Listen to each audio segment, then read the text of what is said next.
Hey Dad, it's me, your favorite son.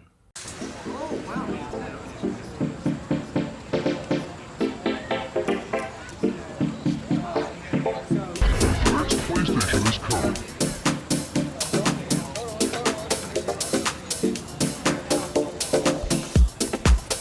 I've never been one to get nostalgic. I don't look back too much, and when I do, I'm mostly embarrassed. Nostalgia for me is normally uncomfortable. I have a hard time looking back in wonder and excitement, wanting to take those moments from the past and somehow bring them here. I usually think of weird things I said when I was 13 or some awkward silence between me and a girl. Even though I can't look back fondly on my straightened hair, skinny jeans, and shitty ukulele music, my relationship with nostalgia greatly changed the day my dad handed me a box of old PS2 games I used to play when I was a kid. This will now be referred to in the context of the series as the box. I'm sitting on my table in my living room and my mic isn't mounted. There's something that's been lost with this newer generation of consoles, something that the PS2 had, and that was individual experience. I'm not the first one to talk about this topic, it's been covered ad nauseum. But there were so many random games for the PS2, and back then, video game stores were still a thing. You could wander into any video game store, mosey about, find a game that no one you knew had ever heard of and probably wouldn't hear of unless you told them about it. The internet wasn't enormous yet, and the best, most reliable way that I knew to find out about video games was through Game Informer, or XPlay. Now with the PS4 and the PS5, we're mostly all playing the same big games with small variations here and there. I hope my dogs aren't in the shot. What are you guys doing? Can you fuck off? Thank you. My dogs are probably just going to be in the shot all the time, and that's going to be really difficult for continuity, but I'm just going to settle with it. But the games that I loved on the PS2 could be wildly different than the games you loved on the PS2, simply because we weren't all downloading the featured games on the front page of the PSN store. We were wandering around EB Games until we found something that might look cool. And back then, you couldn't really be sure, you just kind of had to settle for might. My Maximo versus the Army of Zin could have been your Rygar. My Tekken Tag Tournament could have been your War of the Monsters. The same, but different. So I'm here today to take you back to my PS2 and show you what it was all about. I also want to explore these games, take a critical look, and find out if they're actually that good or if I'm just wearing rose-colored glasses. Let's quickly establish some ground rules. I'm not going to be rating these games, I'm just going to be ranking them in tiers. I'm not going to be going as in-depth with each game as I did in my last videos. I'm going to spend around 10 to 30 hours on each game, depending on how long it takes for me to get a good feel for it. I want to explore everything each game has to offer, and hopefully play it long enough that the nostalgia wears off, but also get through all of these games. Here are the contents of the box, in alphabetical order, unranked, just in case anyone wants to know beforehand.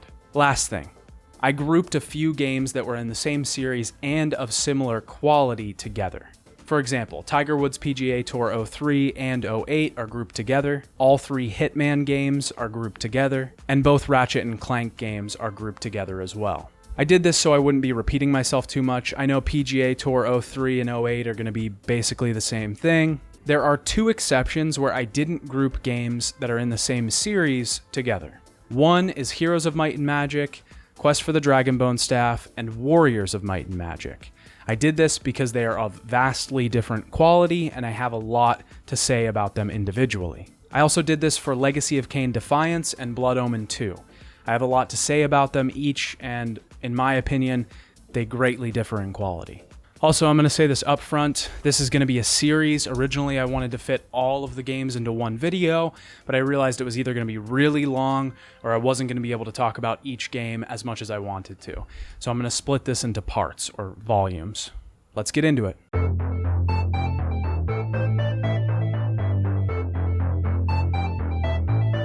MX Unleashed. MX Unleashed.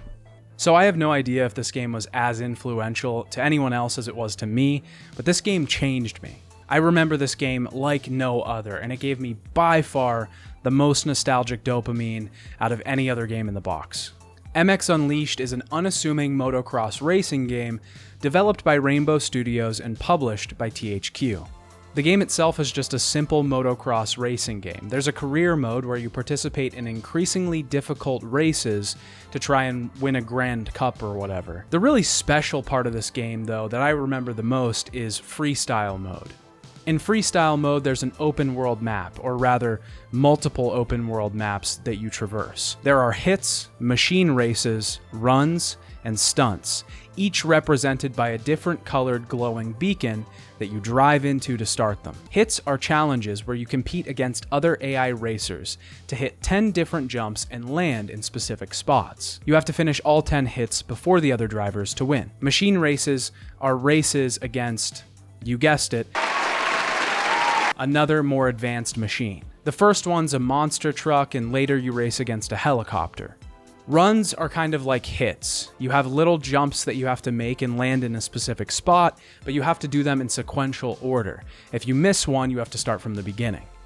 I remember these ones being like super hard. Me and my dad would try them over and over and over again, and I remember us just both like Freaking out. Stunts give you a time limit and a certain amount of points that you need to reach. They let you free roam and just do whatever tricks you like. Each time you complete one of these challenges, you unlock another of its class. Once you complete all of them, you're allowed to go to the next freestyle level. This mode also has multiplayer, and I remember it being the funnest thing to do with friends when I was a kid. My dad and I specifically played this game so much. The one thing I haven't talked about yet that really brought the memories flooding back was the soundtrack.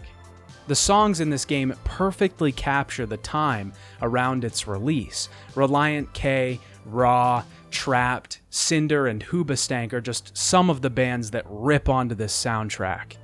The angsty vocals and hard rock guitar riffs are everywhere on this thing, and it just oozes early 2000s Sirius XM octane rock. These songs were absolutely burned into my head as a kid, so much so that I still remember most of the lyrics after not having played this game for a decade. This game made me feel so many things when I started playing it, but once the nostalgia wore off, was it still fun? Yeah. I really thought that after like the third or fourth time I heard this soundtrack, once the dust settled, that this thing would age like a half-gallon of buttermilk trapped in the back of the fridge, like behind one of the shelves. But oddly enough, I didn't even realize how much I was playing through this game. I originally was just going to focus on the freestyle mode and not really talk about career too much, but before I knew it, I had just beaten all of the career races. I was just playing this game whenever I had a free minute. If I was talking to somebody on Discord or on the phone, I was playing MX Unleashed. If I was waiting for audio files to export or videos to render, I was playing MX Unleashed. It's so easy to just pick up and do a few races before bed or dinner or work. It's quite addicting. I played this game mostly in small spurts, like I said, but once I sat down and really toiled through it, I realized there wasn't really much that elevated this game above its pure soul. This game does have a soul: the music, the aesthetic, the general early 2000s wallet chain, baggy pants, bedazzled cross tee thing. It all just comes together so smooth. It forms a picture. Is it a good picture? No. But does it make you feel something? Yes. Outside of that feeling, there isn't much to be said. It's a motocross game, and it's not bad.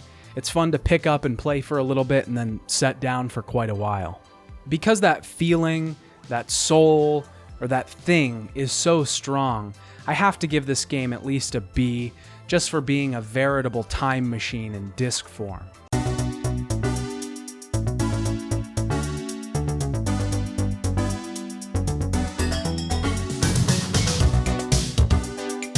Outfit change. Heroes of Might and Magic. Quest for the Dragonbone Staff. If there's a game I remember more vividly than MX Unleashed, it's this game. I had no idea what this game even was when I was a kid. I just played it constantly. I think I only ever remember beating it like once, and I super needed my dad's help to do it. This game is essentially a PS2 remake of King's Bounty, which I didn't realize until now. King's Bounty was the forerunner of the Heroes of Might and Magic series and was released in the early 90s for MS-DOS, Commodore 64, and the Sega Genesis. This game is a graphical overhaul of that game, and I couldn't really find King's Bounty unless I emulated it on MS-DOS, which I did, and it's exactly what you think. Apparently they half rebooted this game back in 2008 called King's Bounty: The Legend, and I played that as well. It's okay, it kind of has mobile graphics, but it's still the same gameplay and spirit. Did I buy and play an entire other game just for one line in my review? Yes. It's funny because I wasted so much time, something I don't have very much of. Oddly enough, the sequel to the reboot, King's Bounty 2, comes out at the end of August, which I'm actually a little excited for. In Heroes of Might and Magic Quest for the Dragonbone Staff, you play as an adventurer tasked with finding the Dragonbone Staff before the kingdom falls apart. As for the story, that's about it. Heroes of Might and Magic Quest for the Dragonbone Staff is really a military management turn-based game. You start off with an army of various military troops. You can expand this army by defeating monsters and getting more gold and buying them from the kingdom, or finding monster hideouts around the various continents and recruiting them to join your goon squad. Eventually, you start finding items of power around the world that increase your attack or reduce incoming damage to your armies. You also start taking down villains in their castles. Each item of power you find and each villain you take down reveals another piece to the location of the Dragonbone Staff. Switch that camera a little bit, halfway through the video.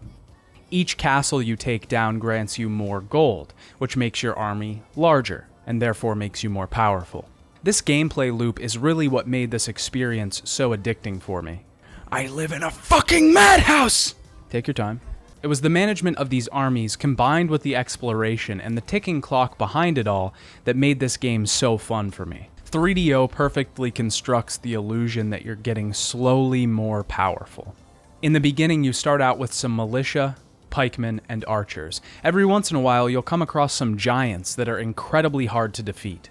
They absolutely decimate your battalions, and you barely make it through the battle. But after you defeat a few castles and gain some more gold, bolstering your armies, you're defeating giants like it's nothing. Eventually, you'll get to a point where you have giants in your own army, and that's what makes this game really special, is the things that scare you in the beginning are what make you powerful in the end. This does really remind me of like the Shin Megami Tensei series or Persona, in that you're using the monsters you're fighting to defeat those very monsters later. The systems aren't insanely in-depth, but there is a morale system that I found pretty interesting. If the troops you have in your armies don't like working together, i.e. dragons and militia, then their morale will be low, making them less powerful. But if they do like working together, i.e. cavalry and militia, then their morale will be high, making them more powerful. Some troops have ranged attacks and others just have melee, but it's basically just trading blows with the other army until one of you dies.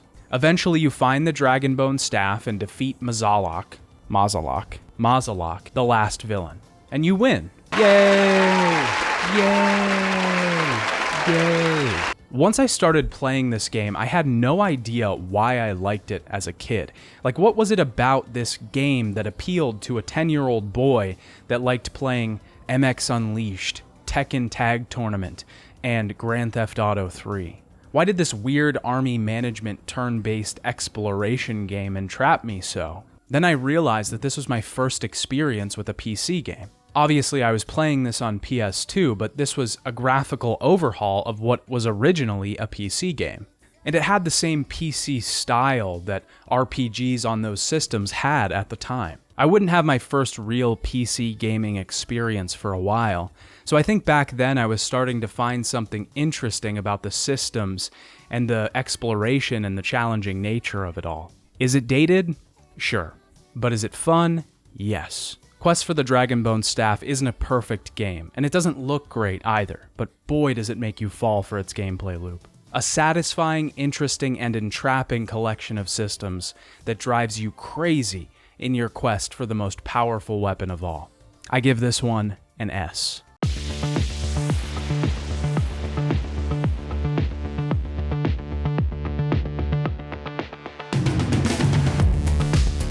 Warriors of Might and Magic. Wow, another Might and Magic universe game. That must be a gold standard certified guarantee of quality, right? No. I knew this one was going to be a stinky doo-doo pile because I didn't even like this when I was a kid. I remember playing the first level like 100 times. It was one of those games that would collect dust on the shelf, and then every few months I would go, why haven't I played this?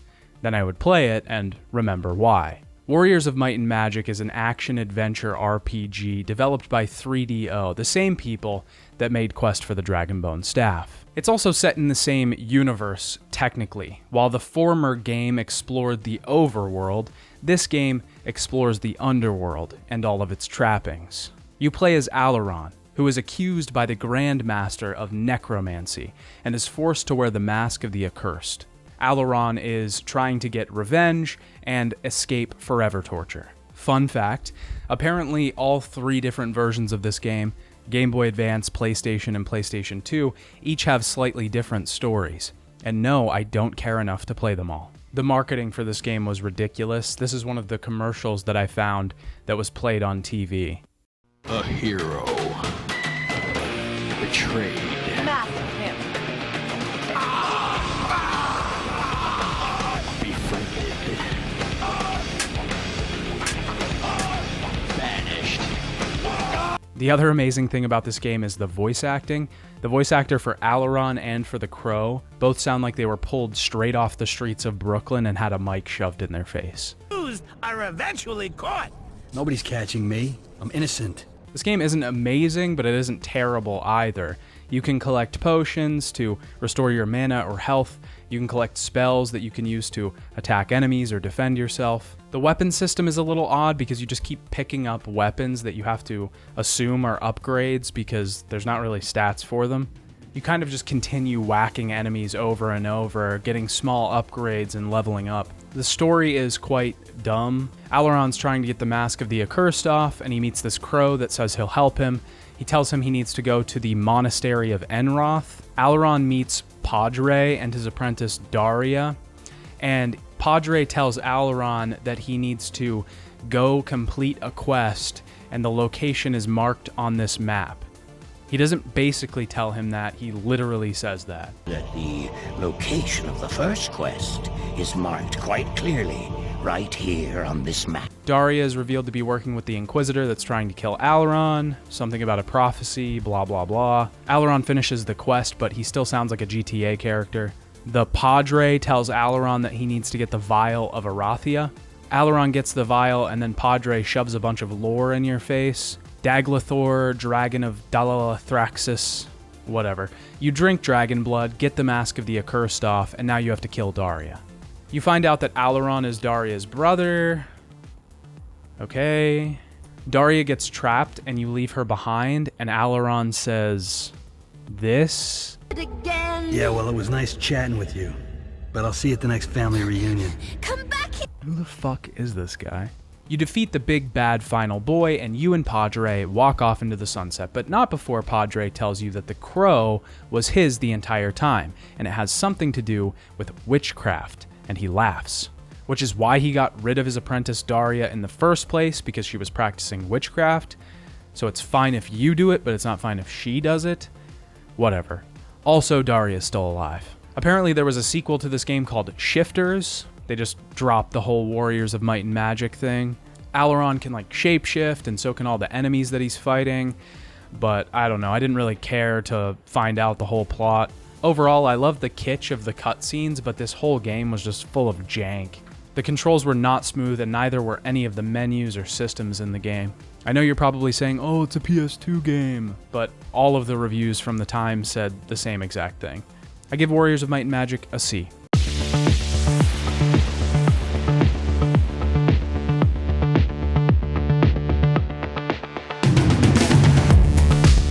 Tekken Tag Tournament. The #1 fighting game series of all time returns with a vengeance on the PlayStation 2 computer entertainment system, and all of your favorite characters are back.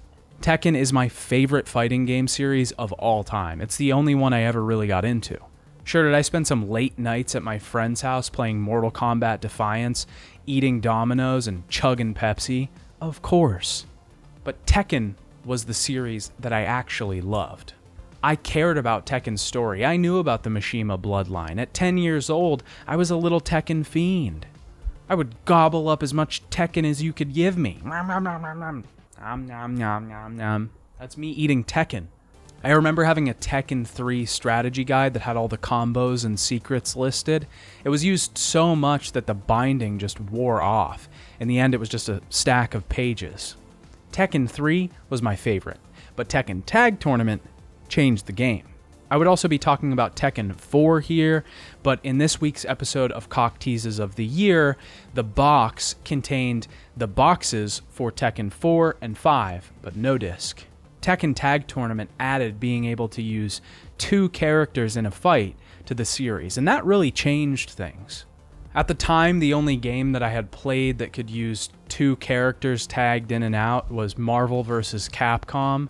I actually don't even know if you could do that in Marvel vs. Capcom. I feel like I distinctly remember Wolverine crashing onto the screen. I don't know. Also, I'm sure there's other games that have done that before. Video game historians, don't at me. But the idea of my 2 favorite characters from Tekken being able to team up was just so cool to me. Eddie Gordo and Hwoarang. Also, when I was young, fighting games were just the go-to whenever you wanted to kill a few hours, alone or with friends. TTT's only real issue for me was that it didn't really add new characters. There were 2 new ones, Unknown, who is this shape-shifting wolf girl who can copy your moves, and Tetsujin, who is just a metal version of Mokujin. Each game usually adds like 5 to 6 new characters, and this game only had 2, which is kind of meh, but I guess you could say it was a spin-off game at first, so it's a little excusable. Also, side note, in doing the research for this video, I came across an old PSP game called Tekken Dark Resurrection that I played a ton and will definitely be making a video on in the future. This game excels at building on Tekken's already established mechanics. I will say I'm not a fan of the story being so light on this one. Each story just kind of consists of the characters' 3D models doing something, and that's it. Which is a bummer, because oddly enough, I love Tekken's story. Tekken 4's hand-drawn imagery and voiceover cutscenes are so odd and foreboding. I still think about some of those scenes to this day. This game doesn't really have that. But that doesn't really matter, because this was a fighting game, and still is. And fighting games don't talk. They fight. And Tekken Tag Tournament fights good. She fights real good. The combos are smooth, the turning is smooth, the punches, the kicks, the throws, it's all like butter, and it makes me just want one more round. This game might be one that I can't articulate very well, but it's just good. It feels good, it plays good, it sounds good, and it's fun. Tekken Tag Tournament gets an S.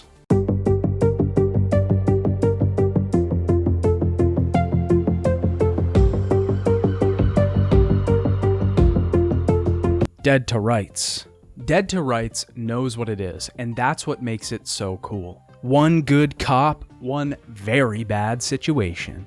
Dead to Rights is an action-adventure game that was published by Namco in 2002. Jack Slate is a cop from Grant City. His father is murdered, and he's on the hunt to find out who did it. This is one of those games that I thought was going to age very poorly, but I'm happy to say that it didn't. Ish. Dead to Rights is still a very fun, kitschy noir-style action game. I want to say that this game takes inspiration from Max Payne, primarily because you play as a cop and it uses bullet time, but Max Payne came out in July 2001, and Dead to Rights came out in August 2002. I'm not sure if that's enough time to turn a game like this around. It was probably just a product of its time, because slow-mo bullet time was all the rage back in the early 2000s, and it wasn't just because of Max Payne. It says that it takes inspiration from Hong Kong action cinema. The game even says it has supercharged Hong Kong action. Which I'll be honest, it does. The gameplay is quick, fast-paced, and interesting. This thing plays so smooth for a PS2 game. The targeting system can get a little chunky, but that's nothing that shouldn't be expected from a game made in 2002. I think the fact that it runs as smooth as it does is a miracle. The pace feels like it's always going, and there's barely any time to look for secrets or even breathe, because there's always more dudes to kill. You can slow down time mid-air. You can even have your dog attack enemies for you. One of the bigger systems in this game is Shadow. Shadow is your dog's sidekick, and you can have him attack enemies or even get you through tight spaces, solve puzzles for you. There's a ton of little minigames in Dead to Rights, which I feel really breaks it up a little bit. I'm a fan of minigames in any situation. There's lockpicking minigames, bomb defusing minigames, and even a stripping minigame. You play as Jack's dancer friend trying to distract the guards from Jack sneaking around the club, which I think is hilarious. Dead to Rights' story is a little insane, but it's the part that gripped me. Most of it, anyway. Whoever wrote this knew exactly what they're doing, and Jack's dialogue is filled with little noir-inspired lines like this. Fortunes are lost and found on a daily basis. And if you're not one of the lucky finders, you're probably dead. Jack Slate is investigating a construction site when he finds his father has been murdered. He's looking for more information, and he tracks down a man named Augie Blatz, who is constantly doing a Christopher Walken impression for some reason. Whoa, Officer Slade. What brings you out on a night like tonight? I genuinely don't understand this choice or who told him to do that, but he just ran with it. It's kind of baffling. Anyways, Jack tracks down Augie Blatz and is framed for Augie's subsequent murder by a man in pink hair. Fast forward 7 months later, and Jack is on death row for murder. The story moves so fast in the beginning, and it's so interesting. I love it. It surprised me so much and kept me on my toes. I give it props for trying to break the mold of the detective noir genre. Jack is trying to make a break for it, and he employs the help of his friend Wire Boy, who makes some acid to put on the contacts of the switch of the electric chair. Jack also gets an escape map from a man named Tattoo. A preacher pours some acid on the contacts before Jack is electrocuted and gives Jack a razor blade. When the switch is flipped, sparks fly, and Jack makes his escape, but not before putting Sickle, a prison guard, into the electric chair and killing him, adding to his death toll at this point. Jack makes his escape underground, and once he gets back above ground, he almost gets hit by a car. He finds out that the person in that car was hired to kill him. Jack traces this back to Marvin Silk, and he finds him, but before he can question him, he's killed by some rando woman. This woman is Eve Adams, and they get attacked by triads and a man named Chow, who Jack interrogated to get to Silk. They kill Chow, and then they're just done with that. Jack goes to see his father's grave, and his stripper friend is there, who's now a waitress, so I guess she's his waitress friend. Then he gets ambushed by clowns with guns, whatever.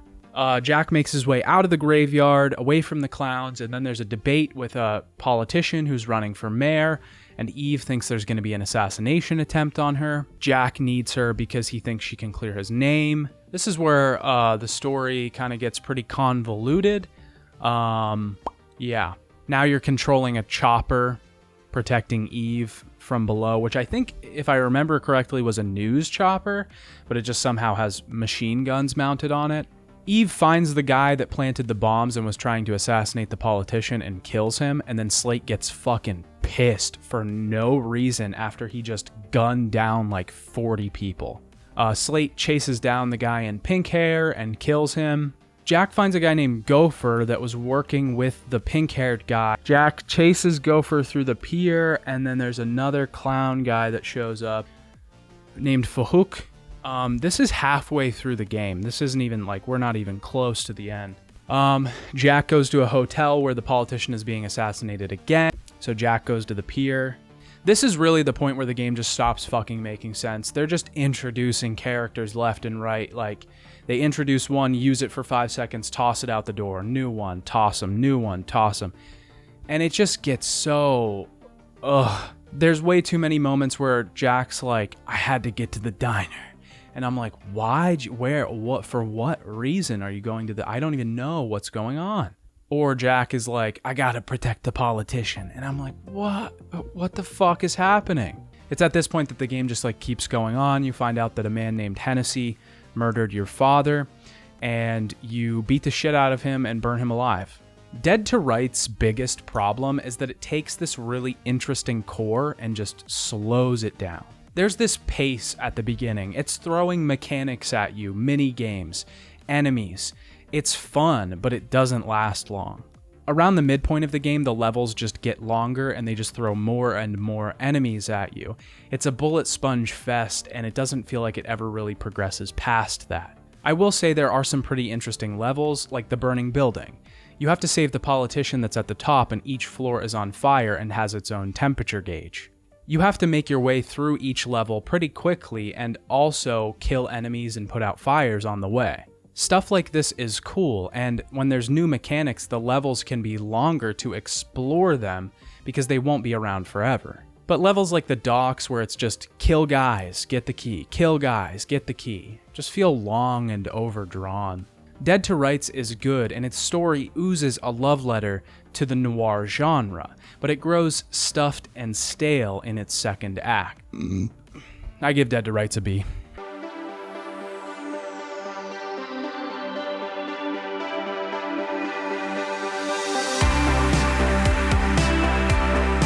The Hustle, Detroit Streets. You know, I'd always considered myself a hard-nosed bitch, but not exactly an ice queen. Lord knows I can love and dump 'em with the best of 'em. In a proper game, that would have been a foul. Aim for the one. Holy shit, I'm not playing that.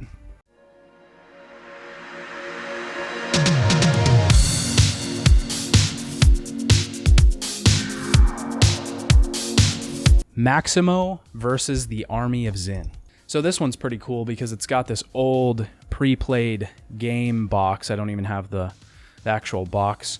The title is written in pen. Maximo Army of Zin is a 3D action platformer published by Capcom. It's a sequel to the game Maximo Ghosts to Glory, which is set in the Ghouls and Ghosts universe, which I didn't even know was a thing. I didn't know this when I was young either. I was just a mega fan of Maximo versus the Army of Zin. Apparently, this is actually the most recent entry into the Ghouls and Ghosts and Goblins and Ghouls universe. Maximo is your classic 3D platformer with some hack and slash mixed in. You fight through various levels, defeating enemies and collecting coins, with a K. You use these coins to upgrade your armor, weapons, and boxers. Your boxers can be upgraded to let you wield better armor, get more money, or get more health. Your sidekick is Grim, who's a Reaper that you can summon and defeat enemies quickly. This game knows what it is, and it does it so well. The hack and slash gameplay is just simple enough to be fun, but complex enough to be interesting. It wasn't reinventing the wheel for its time, but it was introducing some cool new mechanics. One of my favorite things in this game is that you always have the chance to save innocents that the enemies you're fighting are attacking. If you do save them, they give you coins, armor, health, or even hints to where extra secrets or treasures are hidden. If you don't save them, you're fucked. You just miss out on whatever they had.